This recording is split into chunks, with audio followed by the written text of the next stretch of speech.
In a landscape of rubble and relentless conflict, some places are meant to be sanctuaries, hospitals, places of healing.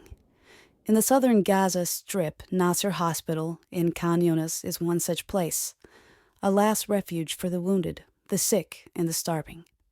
It was also an office, a vantage point, for the men and women trying to show the world what was happening inside. Their tools were not scalpels or bandages, but cameras and notebooks.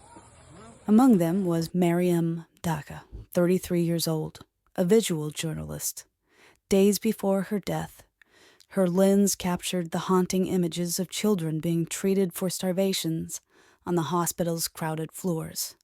Her photos, searing and desperate, were a window for a world watching from afar.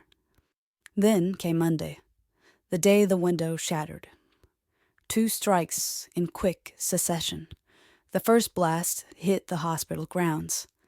In video from the scene, you can see the immediate, instinctual reaction.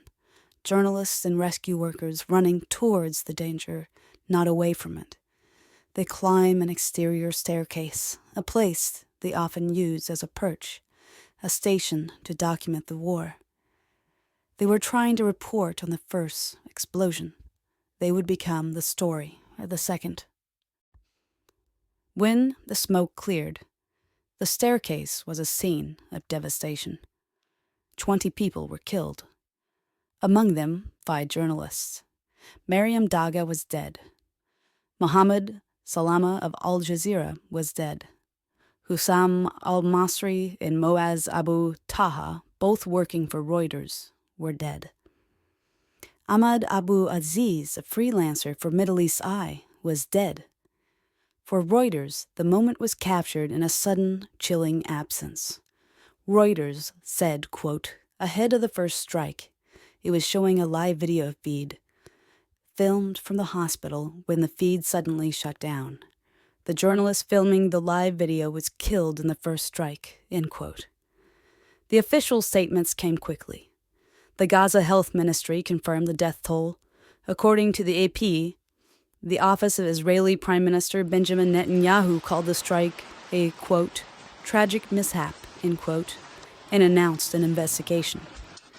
The Israeli military issued its own statement, saying it had, quote, carried out a strike in the area of Nasser Hospital, end quote, and that it, quote, regrets any harm to uninvolved individuals and does not target journalists as such, end quote. IDF troops carried out a strike in the area of Nasser Hospital in Khan Yunis. We are aware of reports that harm was caused to civilians, including journalists. I would like to be clear from the start.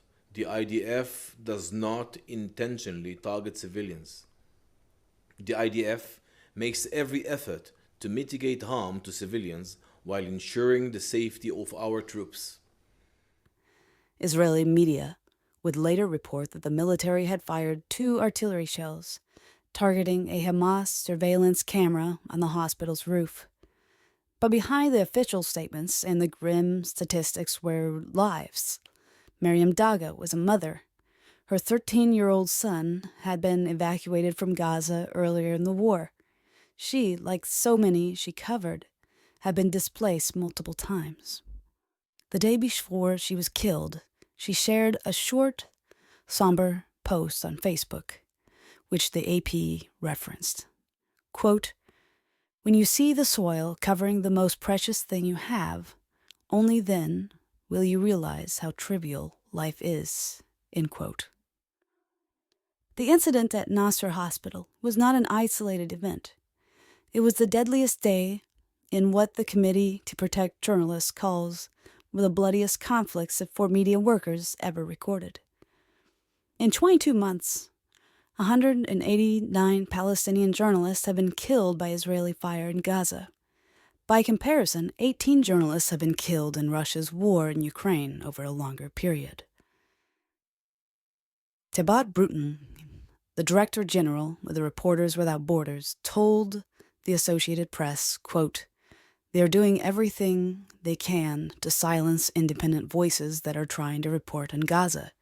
We have never seen such a severe step backward for reporters' safety, end quote. The danger is compounded by a unique restriction. Israel has barred international media from independently covering the war from inside Gaza. News organizations, including the Associated Press, rely almost entirely on Palestinian journalists on the ground. They are the world's eyes and ears. Israel has often questioned their impartiality, accusing some of being part of militant groups, allegations the journalists and their employers have dismissed as baseless. The Foreign Press Association, in a statement cited by the AP, made an emotional plea. Quote, "Too many journalists in Gaza have been killed by Israel without justification. This must be a watershed moment. We appeal to international leaders. Do everything you can to protect our colleagues. We cannot do it ourselves," end quote. The Associated Press also reported the words of Ravina Shamdasani, the chief spokesperson for the UN High Commissioner for Human Rights. She said, quote, "The killing of journalists in Gaza should shock the world, not into stunned silence, but into action, demanding accountability and justice," end quote. In the ruins of a hospital staircase, 5 stories came to an abrupt and violent end. 5 voices silenced, and in the vacuum they leave behind, the world is left to ask, who will be left to tell the stories that remain? This is Santa Clarita Star.